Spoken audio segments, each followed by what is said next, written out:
Queridos irmãos, queridas irmãs, nossa saudação cordial a todos e a todas que nos acompanham neste momento. Que o nosso Senhor Jesus Cristo possa abençoar a todos nós, nos envolvendo em suas manifestações mais sublimes de amor, de serenidade e de fortalecimento. São os nossos votos a todos, não só para hoje, mas também para todos os dias que se seguirão. Igualmente, gostaríamos de expressar nossa profunda gratidão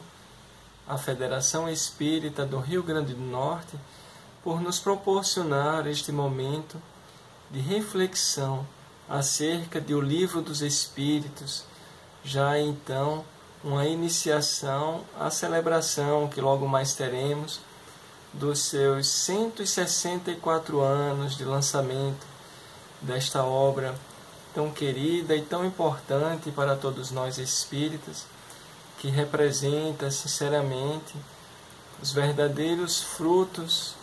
do trabalho de Deus, do trabalho de Jesus, do trabalho de todos os bons espíritos que nos incentivam a todos os momentos a caminharmos melhor, a caminharmos mais fortalecidos na prática do bem. Então, para nós, esta oportunidade de celebração é algo muito importante e se torna ainda mais importante termos realmente esta oportunidade de compartilhar com todos vocês que nos acompanham pelo YouTube, pelo Facebook, algumas das nossas anotações e leituras acerca desta obra, que, como dissemos, já está a celebrar o seu aniversário de 164 anos. Para então, meus queridos amigos, compreendermos do que se trata o Livro dos Espíritos, daquilo que constitui os seus ensinos, para compreendermos, inclusive, a profundidade de todas aquelas falas dos Espíritos ali contidas. Nós traremos, em um primeiro momento, algumas das informações que já são amplamente conhecidas e aceitas, não é? Dentro do âmbito daqueles que se dedicam ao Espiritismo, algumas das informações sobre como esta obra foi elaborada, qual a importância dela para aquela época em que ela é lançada, em 1857, mas também qual a importância dela para nós nos dias de hoje. E veremos, já antecipando um pouquinho as nossas conclusões, veremos que esta obra ela permanece sendo uma obra que poderia ser encarada como um verdadeiro caminho para o nosso aperfeiçoamento moral, por nos trazer inúmeros esclarecimentos acerca da nossa natureza e de vários outros fatores e parâmetros importantes para nós. Então, queridos amigos, para que introduzamos aquele contexto que se deu ao desenvolvimento desta obra, é preciso e também conveniente lembrarmos que por volta do início do século XIX, e então até um pouco depois do lançamento da obra O Livro dos Espíritos, lá no início do século XIX, como dizíamos, o planeta Terra ele experimentou uma intensificação na manifestação de vários fenômenos que à época eram incompreendidos tanto pela ciência quanto pela sociedade de maneira geral, que experimentava aquelas manifestações. Com o decorrer de um tempo, algumas pessoas foram percebendo realmente um pouco da natureza daquelas manifestações, do que elas se tratavam e como elas se davam. Até que então, um proeminente escritor e educador, pedagogo francês, conhecido à época pelo nome de Hippolyte Léon Denisard Rivail, tem a sua atenção atraída por estes fenômenos.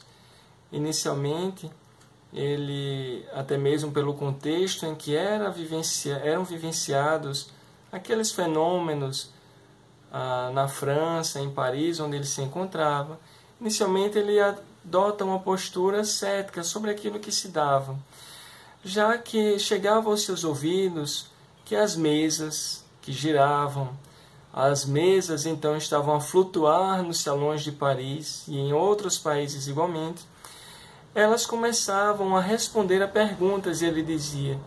como é possível que uma mesa que não é dotada de inteligência possa responder a perguntas?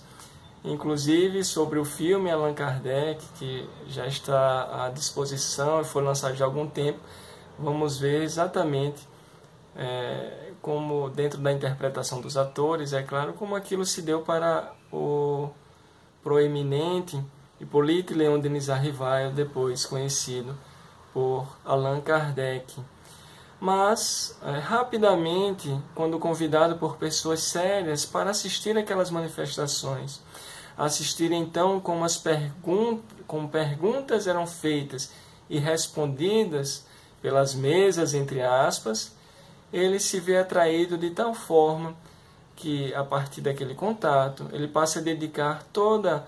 a sua existência material, toda a sua existência espiritual, certamente também a estudar tudo aquilo.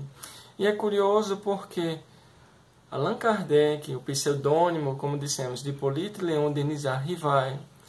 vai nos mostrar depois, através das escritas daquelas manifestações,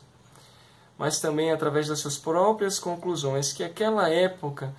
havia uma intensificação, na verdade, do intercâmbio entre um plano espiritual e o plano material, sendo este plano material aquele mais sensível a todos nós, aquele que percebemos pelos nossos sentidos, a audição, a visão e etc.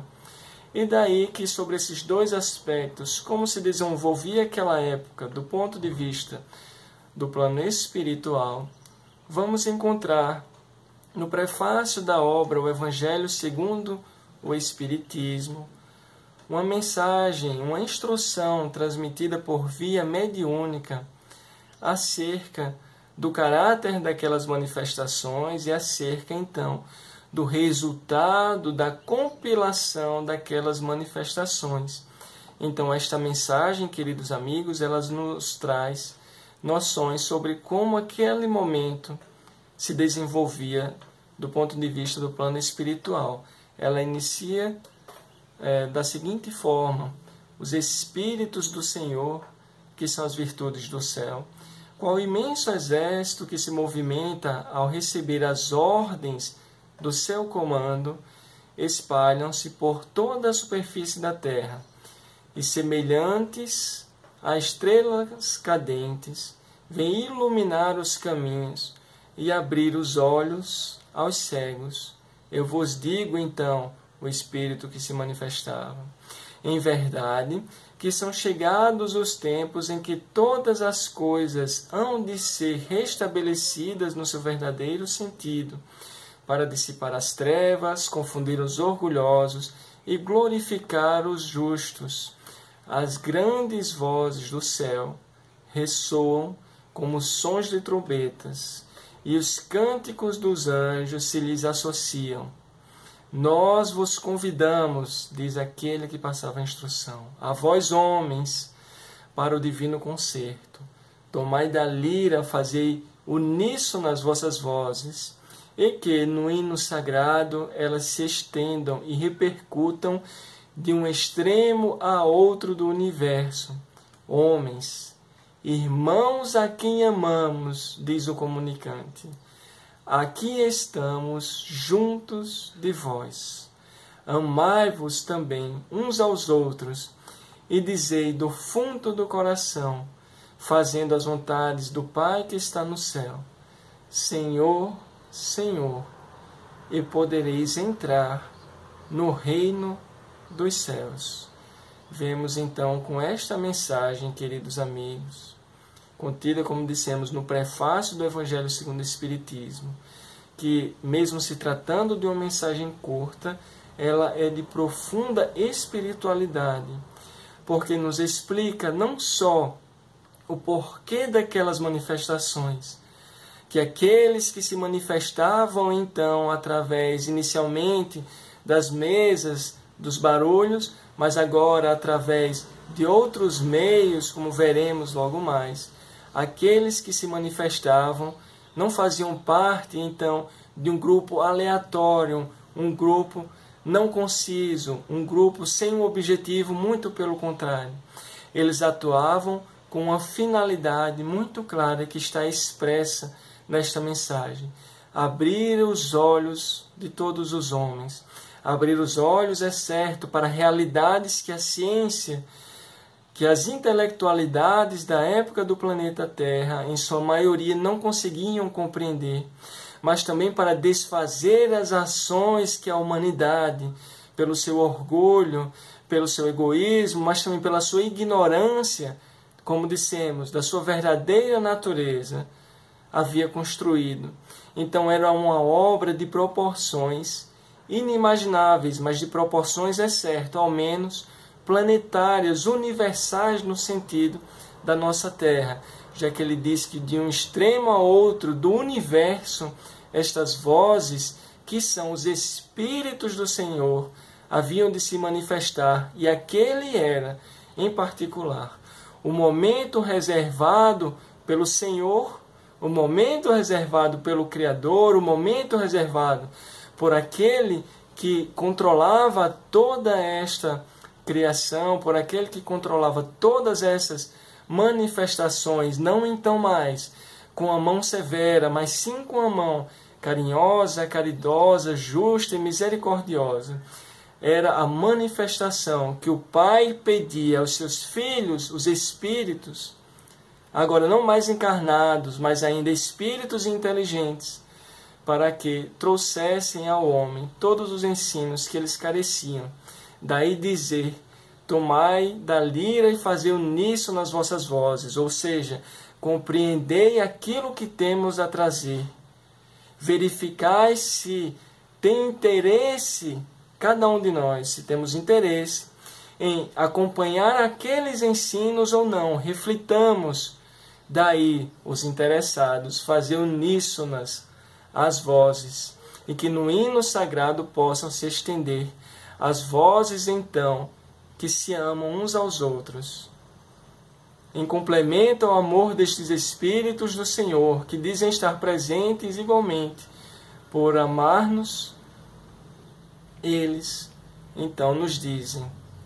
dizei do fundo do vosso coração, um coração mais puro e mais purificado pela apropriação dos ensinos, pela vivência daqueles ensinos: Senhor, Senhor. E então poderíamos entrar no reino dos céus, aquele mesmo reino prometido por Jesus Cristo em tantas passagens. Esta, então, a perspectiva espiritual de todas aquelas manifestações, queridos amigos, que se davam àquela época, que se intensificavam, na verdade, àquela época, já que hoje percebemos as manifestações que se intensificavam ali por volta do século XIX, eram manifestações de todos os tempos, já registradas já por todas as culturas, por todos os povos. Mas do ponto de vista material, Hippolyte Léon Denis Arrival, já pelo pseudônimo Allan Kardec, terceira vez que ressaltamos esta questão de identidade, ele vai registrar nos Prolegômenos do Livro dos Espíritos, a obra que hoje estamos a celebrar, a manifestar a nossa celebração dos 164 anos de lançamento, dizendo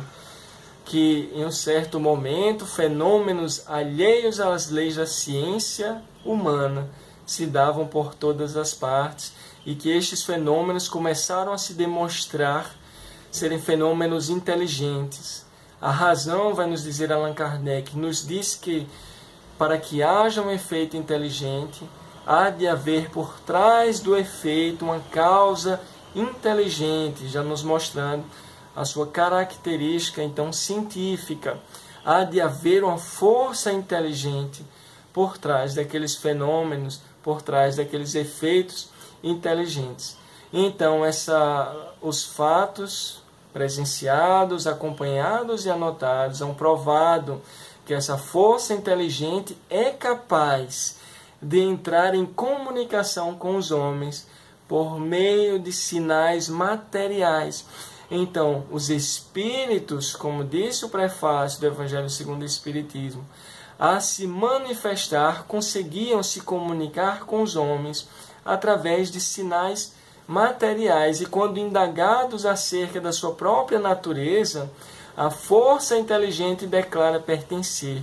ao mundo que até então era especulado pela humanidade, até então era especulado pelos cientistas, mas cujas provas ainda não haviam sido estabelecidas de maneira a atender a critérios científicos, a atender a critérios filosóficos, mas também a atender critérios, vamos dizer, do senso comum, aqueles critérios que chegavam aos homens e que os homens, sem saber exatamente o porquê, lhes aceitavam, ou seja, no íntimo deles, eles compreendiam que ali estava uma verdade que por muito tempo eles sentiam, mas não conseguiam explicar como aquela verdade poderia se dar. Então, essa força inteligente por trás das manifestações vai dizer pertencer ao mundo dos seres espirituais, aqueles que se despojaram do invólucro corporal do homem. E é desta forma, precisamente, queridas irmãs, queridos irmãos, que nos é revelada a doutrina dos Espíritos. E nesta frase de Allan Kardec vamos perceber já uma noção muito profunda que nos trazem os Espíritos. Eles, a se manifestarem, diziam: nós somos então aqueles que se despojaram do invólucro corporal do homem, ou seja, eram os próprios homens, que então não mais haviam morrido com a morte do corpo, mas que sim permaneciam vivos com as suas ideias, com as suas personalidades, com as suas características próprias, de que o próprio Allan Kardec, guiado pelos Espíritos, vai dizer em um certo momento: muitos destes, então, homens despojados do invólucro corporal, se manifestavam dizendo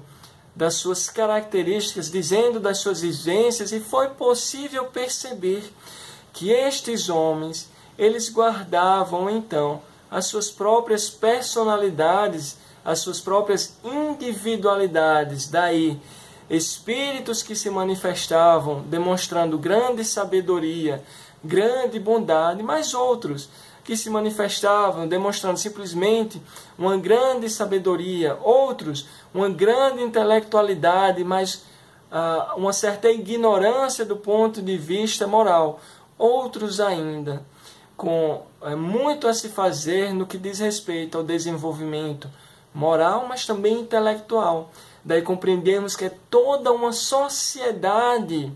destes que se manifestavam. Claro que as manifestações em si, os ensinos que nos revelam, como disse Allan Kardec, a doutrina dos Espíritos, esta foi guiada,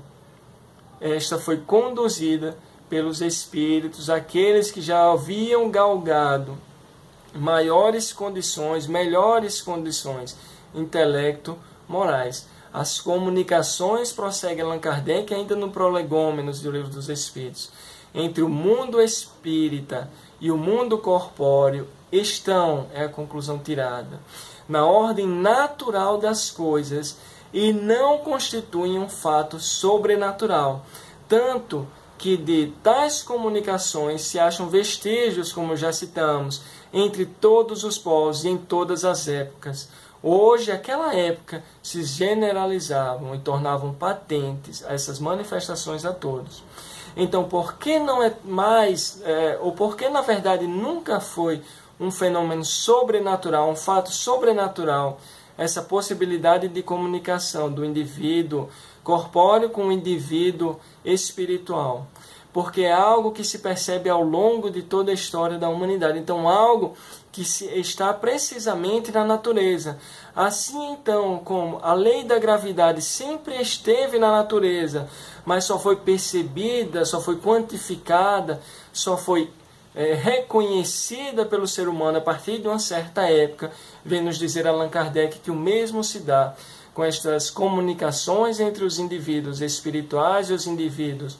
corporais, os homens, e assim então se dá de forma mais genérica com todas essas manifestações espíritas. Só é a nossa consideração, queridos amigos, a partir do lançamento desta querida obra do Livro dos Espíritos, é que vamos ter, por escrito literalmente, mas é que vamos ter todos os princípios que nos permitem compreender a natureza dessas manifestações, então a presença delas na própria lei da natureza, ou seja, na própria lei de Deus. Os Espíritos vinham anunciar que haviam chegado os tempos, marcados pela providência para uma manifestação universal. Então, aquilo que vai sendo percebido pelo codificador, com seus estudos, com a sua dedicação,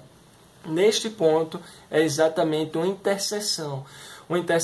entre as manifestações que haviam no plano espiritual e aquilo que os homens agora passavam a registrar. Mas os Espíritos, dizem Kardec, vão além dessas manifestações tão somente. Eles nos dizem que com elas eles têm por missão instruir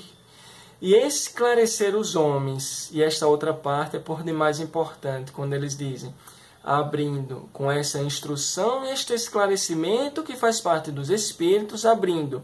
uma nova era para a regeneração da humanidade. Ora, nos indaguemos o que é que necessita de regeneração dentro da nossa compreensão atual. Aquilo que dizemos necessitar de uma regeneração é aquilo que está machucado, aquilo que está ferido, aquilo que não está mais em condições de exercer em sua total plenitude as suas capacidades, as suas missões, as suas finalidades. Isto é o que necessita de regeneração pela nossa compreensão. Daí os Espíritos dizem, nós temos por missão instruir e esclarecer os homens,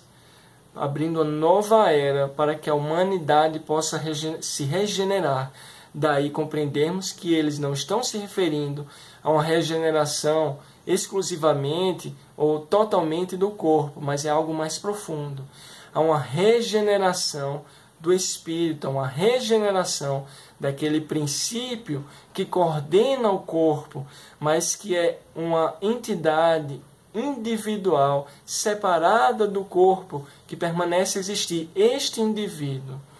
cada um de nós a constituir da humanidade, então, necessitaríamos desse esclarecimento, dessa instrução para a nossa regeneração, portanto, uma regeneração intelecto-moral.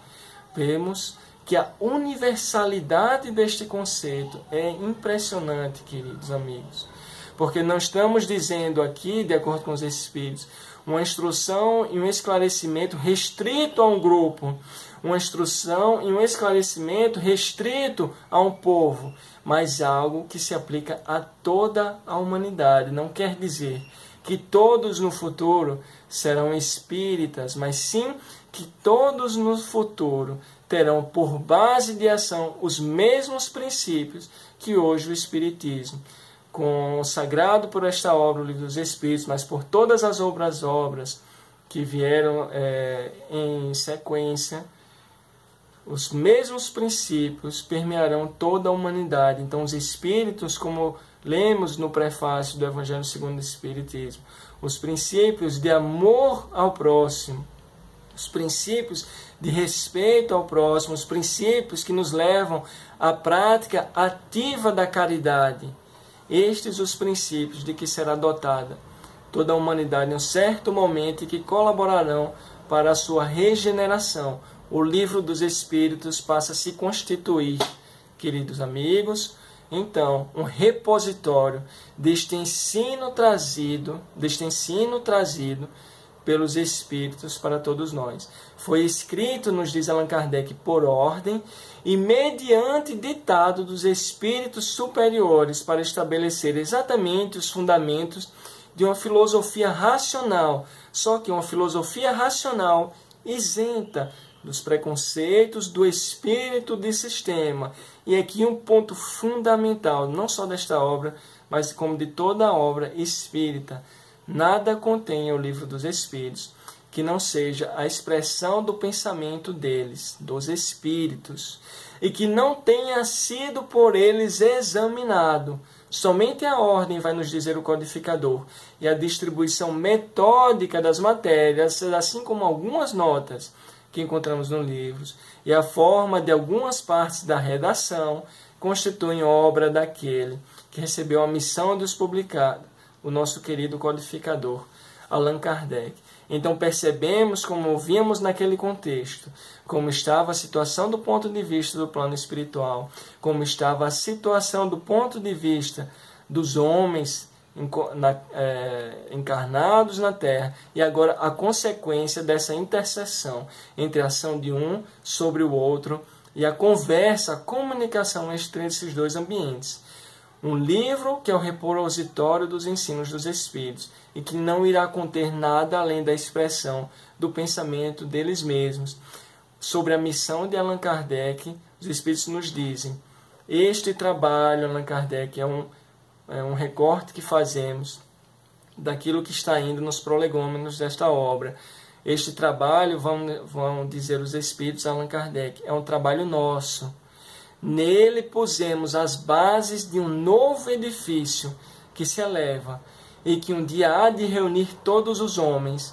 como dissemos, não ao redor necessariamente da doutrina espírita, mas todos os homens, no mesmo sentimento de amor e de caridade, com certeza ativa. É o que eles nos ensinam. É por demais importante, amigos, esta obra, o impacto que ela vem a ter em todos nós que temos o cuidado de fazer uma leitura meditada, que temos o cuidado de fazer uma leitura isenta de conhecimentos prévios. Nós vamos perceber que ela possui um impacto grandioso em nossas vidas. Sobre ela, inclusive, queridos, o Espírito Emmanuel vem nos dizer, em um livro que ele escreveu através de Francisco Cândido Xavier, um livro intitulado Religião dos Espíritos, vem nos dizer que o primeiro livro da codificação kardeciana, a saber, o Livro dos Espíritos, é manancial tão rico de valores morais para o caminho humano, que bem pode ser considerado não apenas como revelação da esfera superior, mas igualmente como o primeiro marco da religião dos Espíritos, em bases de sabedoria e amor, a refletir o Evangelho do nosso Senhor Jesus Cristo, sob a inspiração exatamente dele. O nosso querido Senhor Jesus Cristo, que vem então ter os seus ensinos, não vamos dizer exatamente renovados, é claro, mas vem ter os seus ensinos reiluminados através da doutrina espírita, que certamente é uma obra, acreditamos, que faz parte do seu planejamento para todo este nosso planeta Terra. Até porque ele próprio, queridos amigos, a própria obra, o Evangelho segundo o Espiritismo, não o próprio Jesus, perdão, esta própria obra, o Evangelho segundo o Espiritismo, uma das outras obras da codificação da doutrina espírita, ela nos lembra de uma passagem que foi anotada pelo evangelista João, em que lá João, registrando uma fala de Jesus, vem a dizer: se me amais, Jesus, dizendo, guardai os meus mandamentos, e eu rogarei a meu Pai, e ele vos enviará outro Consolador, a fim de que fique eternamente convosco o Espírito de verdade, que o mundo não pode receber naquela época, porque o não vê e absolutamente o não conhece. Mas quanto a vós, se dirigindo aos discípulos, conhecê-lo-eis, porque ficará convosco e estará em vós. Porém, o Consolador, que é o Santo Espírito, que meu Pai enviará em meu nome, vos ensinará todas as coisas e vos fará recordar tudo o que vos tenho dito. Este Espiritismo, cuja pedra basilar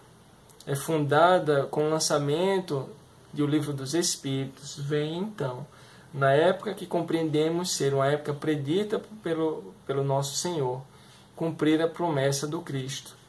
Preside, inclusive, ao seu advento, o Espírito que se identificou pelo Espírito de verdade,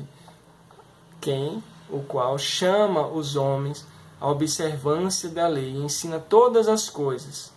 fazendo compreender o que Jesus, por vezes, só disse por parábolas,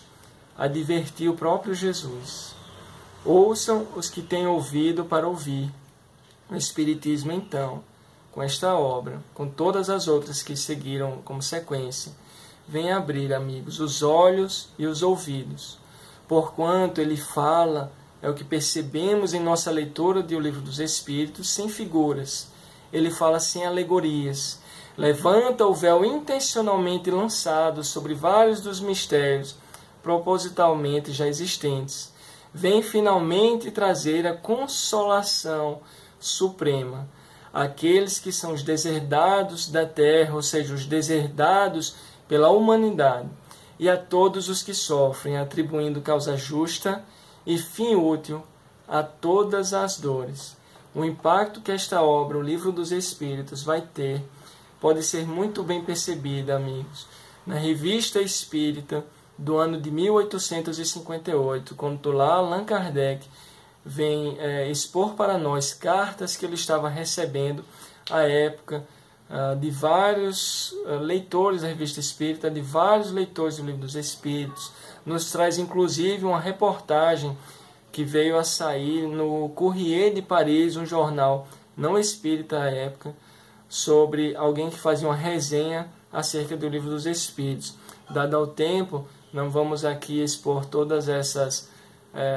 informações, mas convidamos, queridos amigos, que possam fazer a leitura desta Revista Espírita do ano de 1858. Lá no finzinho dela ele vai botar impressões causadas pelo Livro dos Espíritos. Então veremos que não se trata simplesmente de uma obra de filosofia, mas realmente de uma obra que vem transformar todos aqueles que a leem de forma, como já dissemos,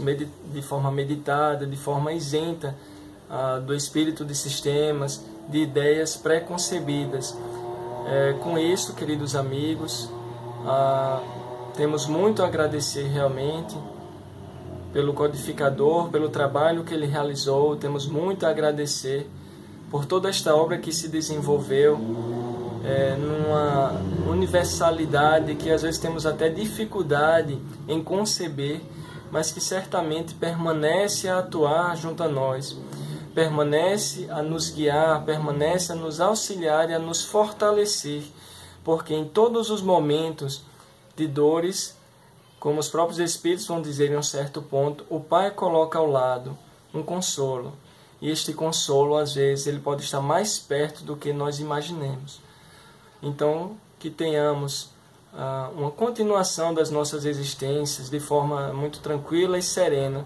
mas buscando sempre o contato com aquilo que verdadeiramente nos traz mais felicidade, mais bom ânimo e mais fortalecimento. São os nossos votos a todos. Agradecemos mais uma vez a atenção e a Federação Espírita do Rio Grande do Norte pela participação neste momento de breves reflexões. Uma boa continuidade a todos, são os nossos desejos mais sinceros. Até uma próxima oportunidade.